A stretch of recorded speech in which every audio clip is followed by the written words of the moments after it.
Meus irmãos, vamos então abrir a palavra do Senhor. Hoje eu quero meditar com os irmãos no Evangelho de Mateus, capítulo 16, e faremos a leitura dos versículos 13 até o versículo de número 20. Mateus 16, 13 a 20.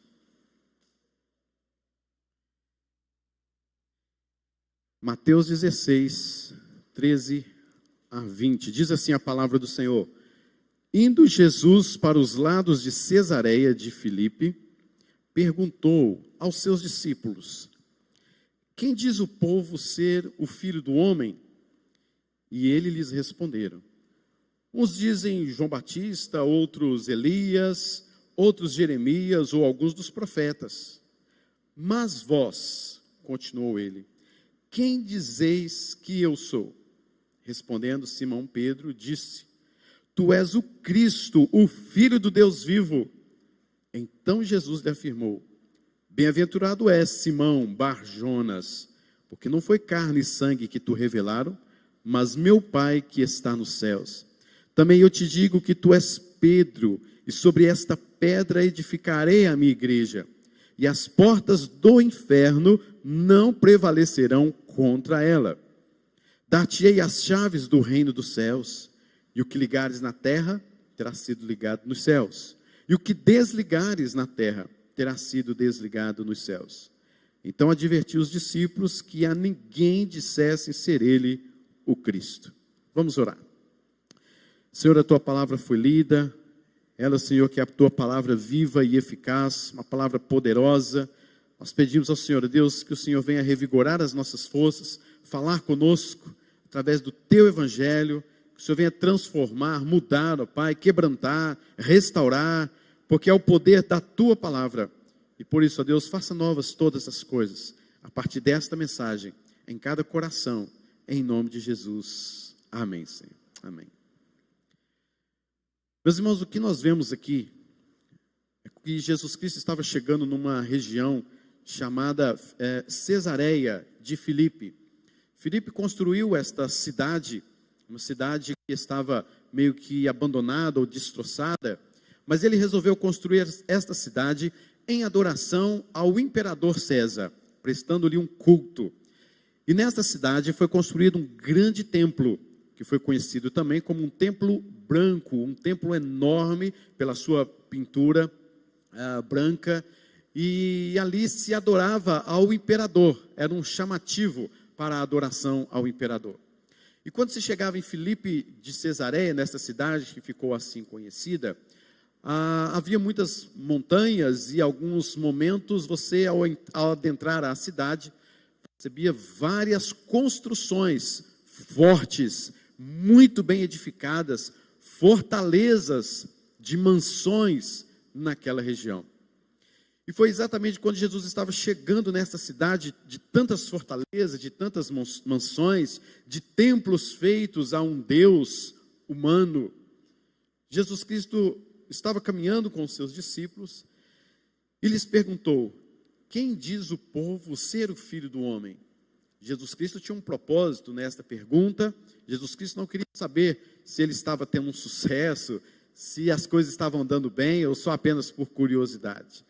Havia propósitos de chegar num determinado objetivo para que ele então explicasse àqueles homens, aos seus discípulos, o que de fato ele queria com esta pergunta. Meus irmãos, há muita informação equivocada sobre o que é igreja. Há diversos movimentos hoje que desacreditam da igreja como uma instituição que vale a pena participar. Muitas pessoas deixam de participar de uma igreja porque, olha, as pessoas ali são muito erradas, então é ali mesmo que elas devem estar. As pessoas ali são muito isso e aquilo outro, é ali mesmo, porque a igreja é constituída de gente pecadora. E há muitas razões para isso. Mas a pergunta de Jesus, o que o povo acha de mim, o que as pessoas falam acerca do Filho do Homem, tem uma razão. Na verdade, Jesus Cristo estava bem no meio do seu ministério. Cremos que ele ministrou, o seu ministério foi de pelo menos 3 anos, 2 anos e meio a 3 anos. E aqui, mais ou menos, se você for fazer uma análise cronológica, ele está bem no meio do seu ministério, pregando na Galileia o reino de Deus. Enquanto ele pregava, curava, ensinava, havia também muita oposição e rejeição por parte de grandes multidões. Uns seguiam impressionados. Como que ele pode ensinar desta maneira? Como que ele pode curar desta maneira? Outros, como os fariseus, líderes religiosos, escribas, afirmavam que ele era, na verdade, um falso profeta, um endemoniado, em quem as pessoas não deveriam dar ouvido. Jesus Cristo, então, está aqui, queridos, já sentindo reações do peso do seu trabalho, do seu ministério. E foi aí, então, que ele pergunta: quem dizem as multidões quem eu sou? Meus irmãos, algumas pessoas têm uma boa opinião acerca de quem é Jesus, mas é uma opinião errada, mas é uma opinião equivocada. Talvez você possa ter uma boa opinião sobre quem é Jesus, mas é uma opinião errada, e o mundo está vivendo assim, e muitos da própria igreja estão também vivendo assim. Falam tudo sobre Jesus, dão características maravilhosas sobre Jesus, mas muitas vezes aquela opinião é uma opinião errada. E diante desta pergunta vieram as respostas dos discípulos. Então começou dizendo que as multidões diziam que Jesus Cristo era João Batista. João Batista foi morto por Herodes, mas alguns, por incrível que pareça, acreditavam que João Batista havia ressuscitado e que ele iria se vingar de Herodes, iria assombrar Herodes. E falavam também acerca de João Batista como sendo o seu ministério de João Batista, a continuidade exata do seu ministério. Nesse segundo ponto, nessa segunda questão, é até interessante, mas é uma opinião ainda errada. Elias, as multidões estavam dizendo que Jesus era o próprio Elias. Na verdade, queridos, há uma profecia em Malaquias, capítulo de número 4, versículo de número 5, em que Deus haveria de mandar Elias. Malaquias 4, 5. E os judeus, quando olhavam para Jesus, e olhando o seu estilo profético, o seu ministério, a sua firmeza, ele tinha algo muito semelhante ao Elias. E as pessoas achavam, então, que Jesus era este Elias, era o Elias de volta, o ministério profético de volta. Não vamos adentrar em todos estes nomes, mas também profundamente nestes nomes, mas olhando de uma forma mais rápida, também disseram que Jesus Cristo era Jeremias. Jeremias era considerado um profeta sofredor, um profeta chorão. E as pessoas olhavam para Jesus já diante daquele peso da perseguição de 1 ano e meio, já aproximadamente, e já observava que este Jesus sofria. As pessoas perseguiam, maltratavam, xingavam, blasfemavam-no. E eles então estavam identificando Jesus como este profeta, o profeta Jeremias, um profeta sofredor. Alguns já estavam pensando na crença da própria reencarnação. Essa crença não é novidade, já desde há muitos anos, há séculos, se pensam sobre este pensamento. Um dos grandes profetas se levantou no meio do povo, era assim que eles diziam acerca de Jesus, pois depois de 420 anos, não havia se levantado nenhum profeta. Malaquias foi o último profeta. E entre Malaquias e a história de João Batista e a história de Jesus, há 420 anos, chamado de silêncio profético. E então, quando a multidão olharam para Jesus, vendo os escritos do passado, elas entendiam que Jesus Cristo era um daqueles profetas, alguns dos profetas. São opiniões, queridos, interessantes, ainda que complexas, mas eram opiniões completamente erradas. Qual opinião você tem acerca de Jesus? Será, queridos, que aquilo que você conhece de Jesus é algo verdadeiro? O que você conhece de Jesus vem para a sua vida e transforma a sua vida, porque é impossível alguém que tem Cristo em seu coração não venha a ser transformado por este evangelho, não venha a ser impactado por este evangelho. Logo, se você conhece Jesus, você teve um encontro com Ele, a sua vida foi transformada, o evangelho do reino de Jesus impactou a sua vida, transformou tudo ao seu redor.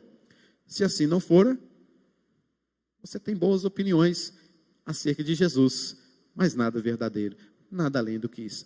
Ou seja, você não conhece verdadeiramente quem é o nosso Senhor e Salvador, nosso Mestre, Cristo Jesus. Mas Jesus traz uma outra pergunta, essa pergunta se encaixa tão bem aqui, né? Agora Jesus se vira para os seus discípulos e fala assim: e vocês? O que vocês me falam sobre quem eu sou? Aí o negócio apertou, né? Quem vai falar agora, né?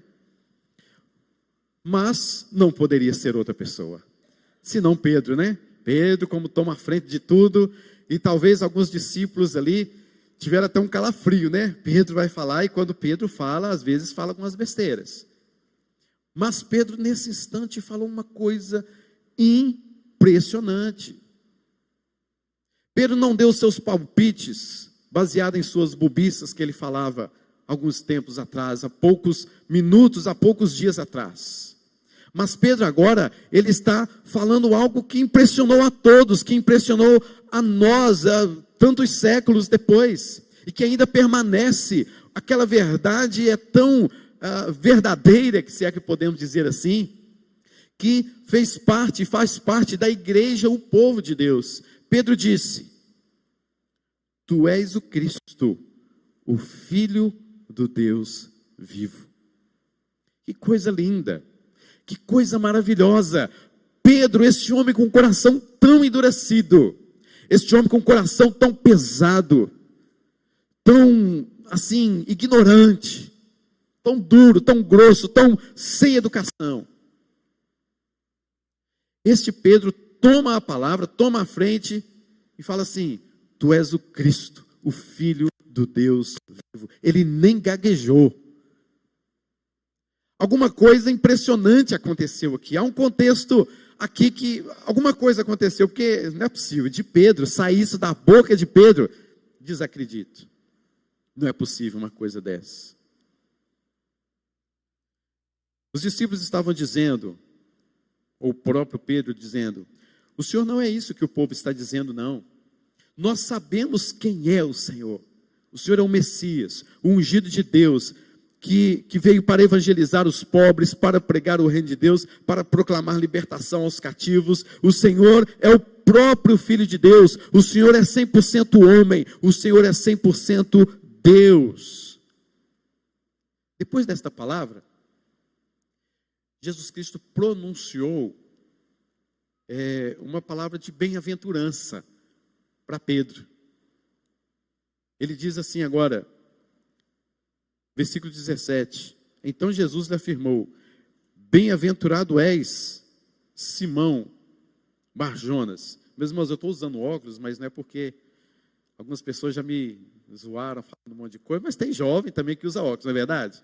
Muito bem, isso serve muito para a mocidade, viu? Os adolescentes aí, tem adolescente que usa óculos também, então vou começar a usar esse trem aqui agora. Agora eu estou lendo, agora deu certo. Então Jesus afirmou: bem-aventurado és, Simão Barjonas. Olha o que Jesus Cristo diz: porque não foi carne nem sangue que tu revelaram, mas meu Pai que está nos céus. Impressionante esta palavra. Impressionante esta palavra. O próprio Senhor Jesus Cristo dando uma palavra de bem-aventurança a este homem grosso e sem educação. Bem-aventurado és, Simão Barjonas, você é feliz.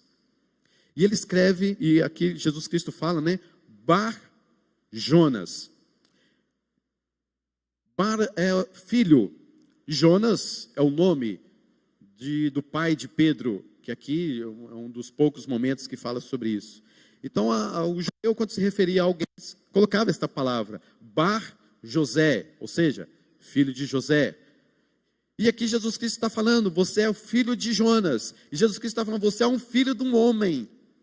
E você como um filho de um homem, você como um carnal, você que tem este sangue carnal, você que é filho de um homem, alguma coisa impressionante aconteceu para que esta palavra que você disse fosse revelada ao seu coração.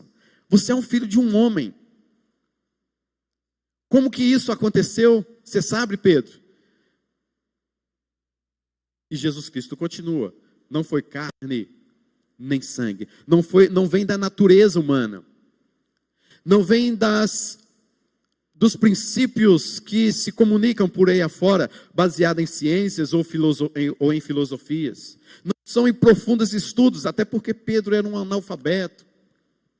Não era porque veio de alguma coisa revelada por meio de sangue ou carne, mas Jesus Cristo disse, esta coisa foi revelada em seu coração, porque não foi carne e sangue, mas o meu Pai que está nos céus. Maravilhoso isso, não é não, queridos? Que coisa maravilhosa. Pedro, você é feliz, você é um homem bem-aventurado, porque não foi a sua carne, não foi o seu princípio, não foram os seus pensamentos, não foram as suas conclusões, não foram os seus estudos, não foram os seus métodos de pensar sobre o que é religião, não foram sobre princípios de como se deve portar um cristão, mas foi um princípio vindo do céu para você. E este princípio foi o meu Pai que revelou para você. O meu Pai está presente com você. Ele sussurrou isso no seu coração. Isso aqui, queridos, eu lembro quando o Espírito de Deus descendo sobre Jesus, e Deus o Pai disse, este é meu Filho amado, em quem me comprazo. Era Deus falando. Era Deus falando. Agora aqui nós vemos um homem falando. Tu és o Cristo, o Filho de Deus. Mas não é possível isso acontecer, senão única e soberanamente, se Deus o Pai não o revelar. E foi isso que aconteceu então com Pedro. E é por isso que Jesus Cristo, bem-aventurado. Esta bem-aventurança, esta noção é inacessível aos homens, a não ser que Deus a revela. E se Deus não revelar para você, no seu coração, quem é de fato Jesus, você vai ter opiniões equivocadas e erradas acerca de quem é o Senhor, o Salvador da nossa vida. Só conhece Jesus aqueles que um dia o Pai resolveu revelar em seus corações. Bem-aventurados são aqueles que recebem esta revelação. Bem-aventurados aqueles, queridos, nós que aqui estamos, você que um dia recebeu também esta revelação de Deus diretamente ao seu coração. E a partir daí, nós podemos ver que não existe felicidade maior, não existe prazer maior do que conhecer a verdade revelada por Deus, não por homens, não por uma ciência, não por vãs filosofias, mas por Deus. É um privilégio, é uma alegria, é um prazer, é uma felicidade, é uma bem-aventurança conhecer a verdade. Nada no mundo paga isso. O privilégio de conhecer a Deus, de conhecer a sua verdade, porque todas as implicações do fato de conhecermos a Jesus em revelação por Deus Pai, tem implicações eternas. E a partir daí, Jesus Cristo faz duas promessas para Pedro. Ele diz assim no versículo 18: também eu te digo que tu és Pedro. E a promessa é: e sobre esta pedra edificarei a minha igreja, e as portas do inferno não prevalecerão contra ela. Esta foi a primeira promessa. A segunda promessa: dar-te-ei as chaves do reino dos céus, e o que ligares na terra terá sido ligado nos céus, e o que desligares na terra terá sido desligado nos céus. Duas promessas para Pedro. A primeira promessa, queridos: sobre esta pedra edificarei a minha igreja. que Jesus Cristo está querendo dizer com isso? Nós temos que buscar aqui algumas palavras-chave do que Jesus está dizendo para nós entendermos e sabermos através do quê? O que Jesus na verdade está dizendo com isso? Primeira palavra que nós vemos aqui é pedra. Sobre esta pedra. Que pedra é essa, gente? Que pedra é essa que Jesus Cristo está aqui falando? A pedra é Pedro. Mas não o Pedro Bar Jonas. Não o Pedro simplesmente como pessoa, humano, pecador. Mas a confissão de Pedro, o Pedro confessante. Esta confissão que Jesus Cristo está dizendo, sobre esta confissão sua, Pedro, esta é a pedra, e sobre esta confissão, sobre esta pedra, ao Pedro confessante, ao homem que confessa que Jesus Cristo é o Senhor, ao homem confessante que diz, tu és o Cristo, o Filho do Deus vivo, é sobre esta confissão que estabelecerei a minha igreja. Não é sobre Pedro, propriamente. E Deus me livre se fosse sobre Pedro, né? Esse homem tão ignorante, não dava, de jeito nenhum. Olha para você ver, querido, versículo 21 a 23. Vê se tem base para nós edificarmos ou temos a nossa igreja edificada sobre este homem. Versículos 21 a 23. Passou esse negócio aí, essa conversa, esse diálogo, né? Aí versículo 21. Desde esse tempo, começou Jesus Cristo a mostrar a seus discípulos que lhe era necessário seguir para Jerusalém e sofrer muitas coisas dos anciãos, dos principais sacerdotes e dos escribas, ser morto e ressuscitado no terceiro dia. Jesus ensinou isso. E Pedro, lá vem Pedro. Pedro chamou à parte, começou a reprová-lo, dizendo, tem compaixão de ti, Senhor, isso de modo algum te acontecerá? Aí Jesus Cristo veio, né? Disse para Pedro assim, arreda Satanás. Eita Jesus, hein? Tu és para mim pedra, mas uma pedra de tropeço, porque não cogitas das coisas de Deus, e sim das dos homens. Não é Pedro. Arreda Satanás? Você é pedra de tropeço? É sobre esta pedra que Jesus Cristo disse que iria construir sua igreja? Impossível. Mas sobre a confissão de Pedro. Por isso, queridos, nós não podemos ter essa ideia de que o Papa Romano é o herdeiro de Pedro, o príncipe da igreja. Se você quiser, pergunte para Pedro. Vai lá para a sua epístola, 1 Pedro. Pergunta assim, Pedro, quando você for ler 1 Pedro, você pensa assim, Pedro, Jesus Cristo estava se referindo mesmo a você? Pedro irá responder. Vamos abrir lá as nossas Bíblias em 1 Pedro 2, versículos 5 a 8. 1 Pedro, capítulo de número 2, versículos 5 a 8. Olha o que Pedro nos diz. Também vós mesmos, como pedras que vivem. Perceba que não é a pessoa de Pedro, mas a sua confissão, o Pedro confessante, como pedras que vivem, sois edificados casa espiritual para ser de sacerdócio santo, a fim de oferecer de sacrifícios espirituais agradáveis a Deus, por intermédio de Jesus Cristo.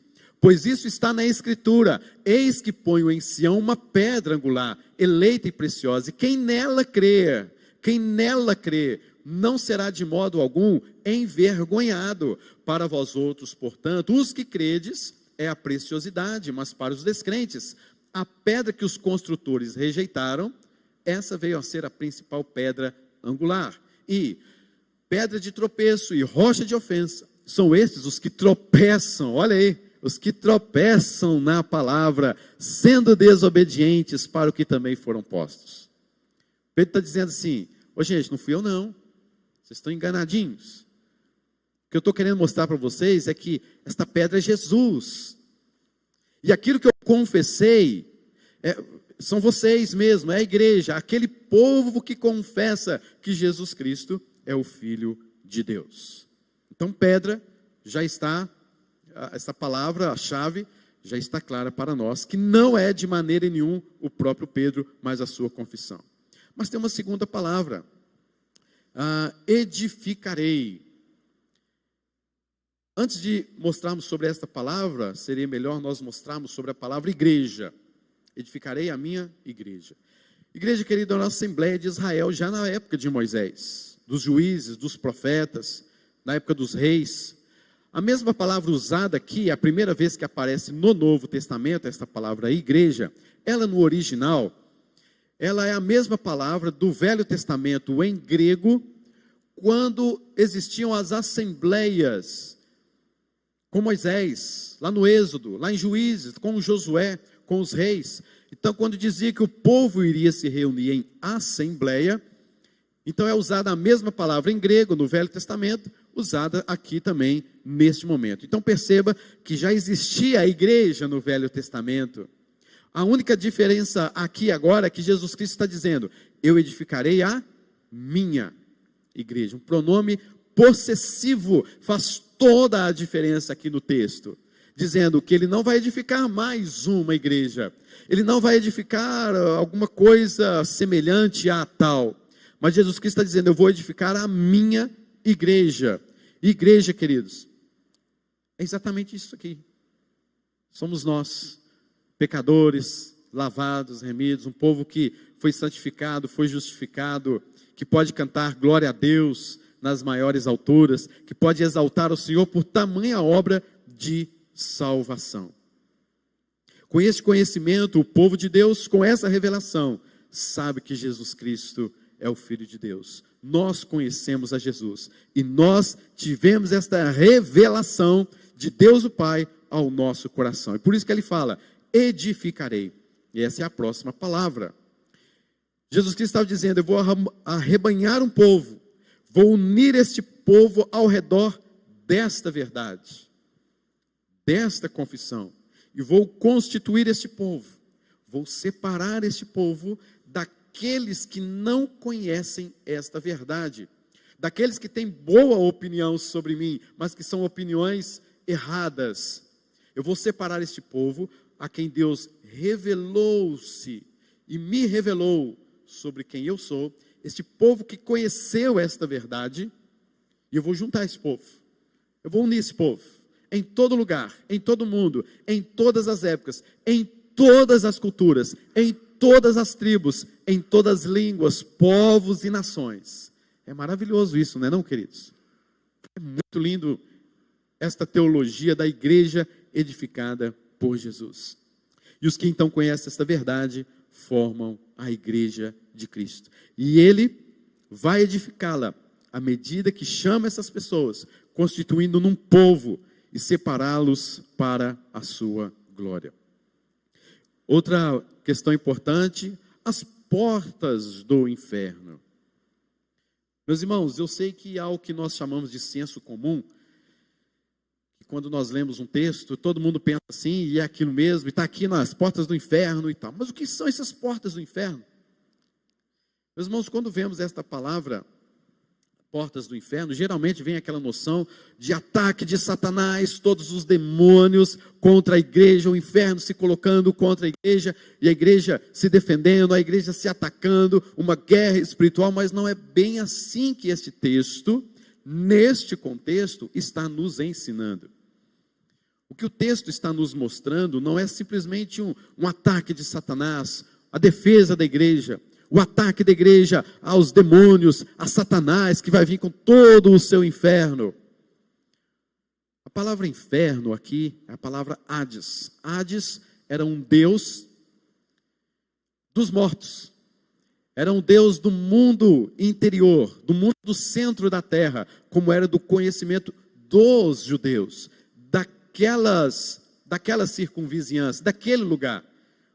A noção de inferno, ela vai se concretizando no decorrer do ministério de Jesus, ainda que pouco, apesar de que Jesus Cristo falou muito em inferno, ela vai se concretizando, ela vai se formando no decorrer do ministério apostólico e até mesmo quando chegamos em Apocalipse.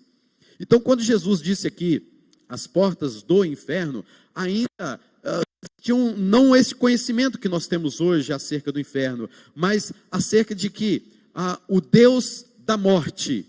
Então, a morte não prevalecerá contra a igreja. O Deus da morte. É tanto que Jesus Cristo, logo em seguida, vai falar acerca da sua morte, e a sua morte, após a sua morte, ele ressuscitaria. E se ele ressuscitou, é porque ele teve vitória sobre a morte.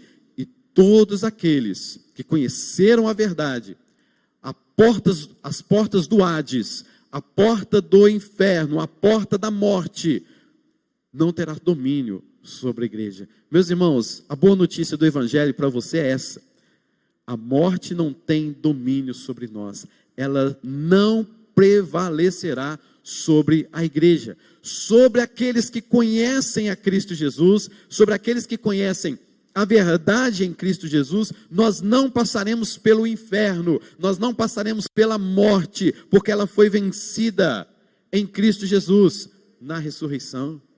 A igreja pode ser perseguida, e ela será, e ela está sendo, sempre foi, queridos, às vezes com mais intensidade, às vezes com menos intensidade. Olha para a nossa época, está difícil pregar o Evangelho, esse povo mimimi, esse povo cheio de coisinha para lá, coisinha para cá, você não pode falar disso, você não pode falar daquilo outro, né? Ainda comentávamos sobre isso hoje. E você vai pregar o Evangelho que dá vida, que transforma, que muda, que restaura. As pessoas não querem de fato ouvir. Mas as portas do inferno não prevalecerão contra a igreja. Esta é a primeira promessa feita a Pedro, mas no sentido da sua confissão: eu edificarei a minha igreja. Segunda promessa, queridos, versículo 19 diz: dar-te-ei as chaves do reino dos céus, e o que ligares na terra terá sido ligado nos céus, o que desligares na terra terá sido desligado no céu. Muitos têm a noção também equivocada de Pedro, né? Não somente de Jesus, mas Pedro tem as chaves do céu, né? Quando o fulano de tal morrer, tem piadinhas disso, não tem? Quando o fulano de tal morrer, São Pedro vai estar lá com as chaves, né? Vai entrar, não vai, aquela coisa toda. São Pedro que abre os céus, aí chove, porque ele tem a chave. Não, queridos, eu sei, e eu sei que você sabe que não é nada disso, absolutamente. Temos noção muito errada aí de Pedro. Pedro não tem a chave do céu, tá certo? Não é São Pedro que manda chuva, não. É Jesus, é Deus, Criador do céu e da terra. Mas o que Jesus quis dizer com isso aqui? Que reino é esse que Jesus veio inaugurar? Jesus Cristo sempre pregou: se arrependam, porque é chegado o reino. E o Messias chegou. Arrependam-se, creiam no Evangelho, entrem no reino dos céus. O reino, queridos, que nós falamos, que nós vemos Jesus Cristo pregando, é o domínio de Deus sobre toda a humanidade, sobre todos o cosmos, sobre toda a criação. Entrar no reino é ser súdito deste soberano Senhor, é ser escravo em suas mãos, é ser membro do corpo de Cristo, que recebeu a revelação do céu, para dizer: tu és o Cristo, o Filho do Deus vivo. Então nós fazemos parte deste reino. Dar-te-ei as chaves do reino. O que são essas chaves do reino? A chave do reino é exatamente isso que Pedro disse: tu és o Cristo, o Filho do Deus vivo. É o Evangelho. As chaves do reino é o Evangelho de Cristo. Porque, queridos, esta é a chave para quebrantar corações, para abrir corações de portas fechadas. E a igreja, ela tem as chaves do reino.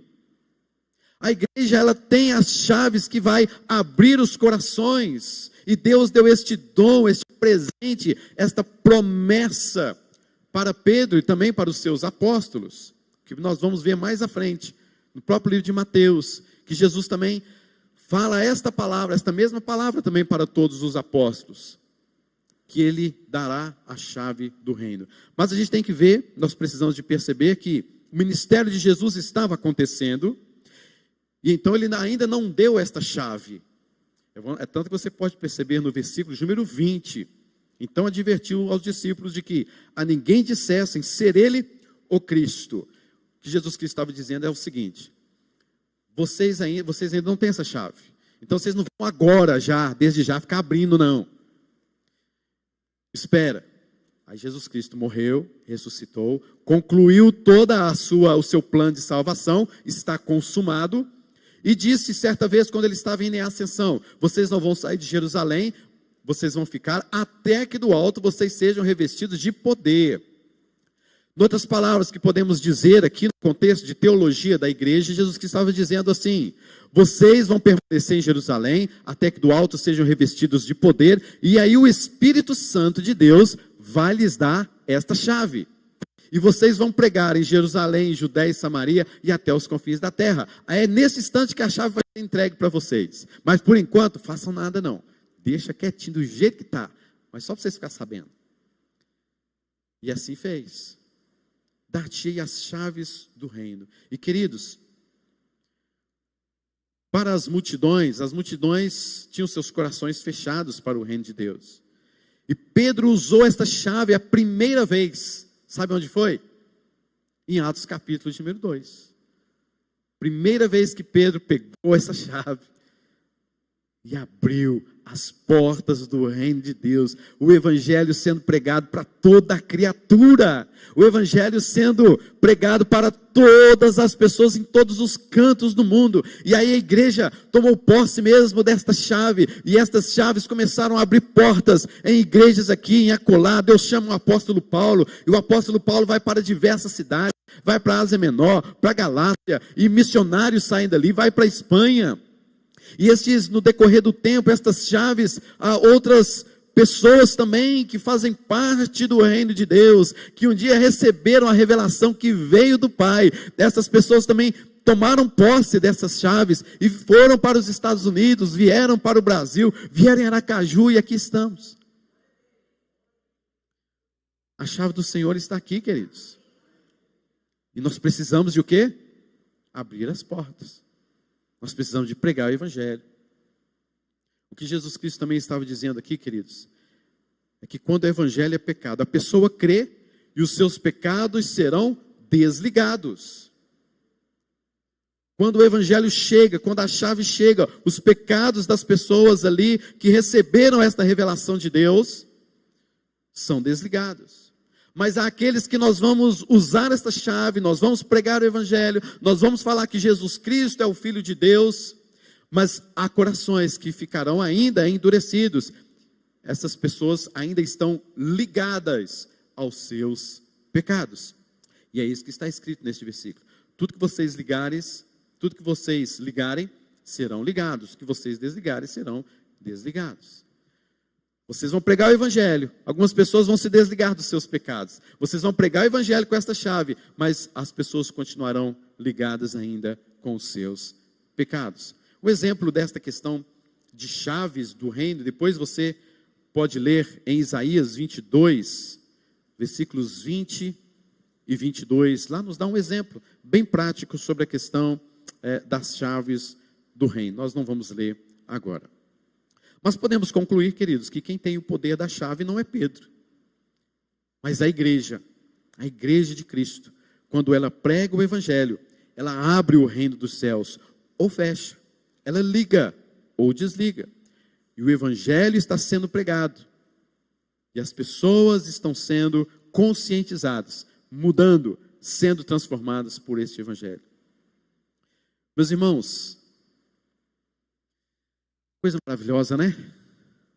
Você é um homem pecador, depravado, e do alto céu Deus olhou com misericórdia e Ele o chamou e revelou quem é Jesus Cristo, a verdade. E Jesus Cristo falou assim: agora eu vou pegar todos vocês que me conhecem e eu vou edificar a minha igreja. A minha, é minha. A igreja é do Senhor Jesus. Eu vou edificar a minha igreja. E nada, absolutamente nada, o extremo das piores coisas, que é a morte, nada vai deter vocês. Nada. Podem levantar barreiras, princípios, perseguição. Nada vai barrar a caminhada da igreja. E eu vou dar então essas chaves para vocês. E onde vocês forem, vocês serão abençoados, porque vocês verão pessoas transformadas pelo mesmo evangelho que vocês foram transformados. Estamos aqui hoje com essas chaves. Queridos, quando você vai olhando o livro de Efésios, Gálatas, quando você vai olhando as cartas pastorais de Paulo para Timóteo, de Paulo para Tito, homens que se colocaram à frente da igreja como pastores em Éfeso, em Tessalônica, em Creta. Você vai percebendo que Paulo fala algumas coisas para eles de como eles devem pastorear esta igreja. Meus irmãos, que privilégio para mim como pastor. Eu tenho o maior privilégio de ser pastor da igreja do Senhor. Mérito? Nenhum. Absolutamente nenhum. Mas eu fui chamado para estar à frente do povo de Deus. Meus irmãos, se você foi chamado para estar à frente do povo de Deus, faça isso. Não resista ao chamado de Deus que Ele deu para você influenciar a igreja local onde você participa, porque isso é um privilégio glorioso, maior do que qualquer prazer neste mundo, é estar à frente do povo de Deus, como um pastor, como um presbítero, como um diácono, como uma liderança na igreja. Queridos, que privilégio é esse? Porque Jesus Cristo não apenas, perceba, Ele não apenas nos chamou para fazer parte deste povo maravilhoso, mas Ele nos deu dons, como Paulo ensina em 1 Coríntios, para administrarmos este povo, para exercitarmos os nossos dons, para abençoar pessoas, para ver o Evangelho indo em várias direções deste mundo, abrindo corações, transformando vidas, famílias. Por isso, querido, coloque-se na brecha. Eu quero, eis-me aqui, envia-me a mim, Senhor. Venha participar da liderança da igreja. Meus irmãos, é difícil? Difícil demais da conta. Mas a graça de Deus, ela sobrepõe a tudo quanto é, sabe, problema, dificuldade. É bom demais. Então, queridos, você deve ver isto, ver esta realidade aqui destes capítulos, destes versículos que nós lemos, e dizer em alto e bom som: Senhor, eu quero sim ser usado pelo Senhor na sua igreja, porque a igreja é do Senhor, não são de homens. Se fosse de homem eu não estava aqui não, mas de jeito nenhum que eu estaria aqui, mas nunca. Eu estou aqui por causa de Jesus, porque Ele me chamou. Eu tenho certeza que você pode fazer um trabalho dentro da sua igreja, querido. Arrumar um banco, uma cadeira, limpar alguma coisa, chegar mais cedo, enfeitar a igreja, tão linda, né? Testemunhar para alguém, ajudar alguém que está enfermo. Não ajudar por ajudar, você está entendendo? É porque quando você ajuda por ajudar, um monte de gente faz isso. Gugu Liberato fazia isso. Tinha um monte de gente, outras aí que fazem. Você vai ali ajudar, mas você tem a chave do reino. Você pode testemunhar, você pode falar de transformação. Ah, pastor, mas eu não preciso de estar na liderança para fazer isso. Então tá bom, você só vai perder os privilégios bons, demais que você vai ter. Se você não quiser, problema seu, mas que é bom é. Queridos, engaje-se nesta caminhada da igreja do Senhor Jesus Cristo nessa terra. Coloque à disposição do Espírito Santo de Deus para te usar na igreja que é dele, na igreja para a qual ele morreu. Coloque-se à disposição. Eu quero cuidar dos adolescentes, eu quero trabalhar com crianças. É o ministério do Senhor Jesus. É para a glória do Senhor Jesus Cristo que me revelou esta verdade. Eu quero trabalhar com crianças carentes. Eu quero trabalhar com famílias, com casais. Eu quero estar à disposição desses irmãos lindos e maravilhosos que Jesus Cristo me deu para pastorear, para ser um diácono. Eu quero servir o irmão. Eu edificarei a minha igreja. Que Deus te abençoe, querido, com esta palavra. E que esta revelação do Senhor que chegou em seu coração possa produzir outras revelações nos corações de outras pessoas. Você tem a chave do reino de Deus. Baixe sua cabeça, vamos orar ao Senhor. Logo em seguida, nós temos um cântico que diz respeito a exatamente isso que nós acabamos de aprender. E você vai depois cantar este cântico com todo o seu coração, com toda a sua alma, lembrando da cruz de Cristo, da sua ressurreição e do impacto do Evangelho em sua vida. Faça a sua oração neste instante em nome de Jesus.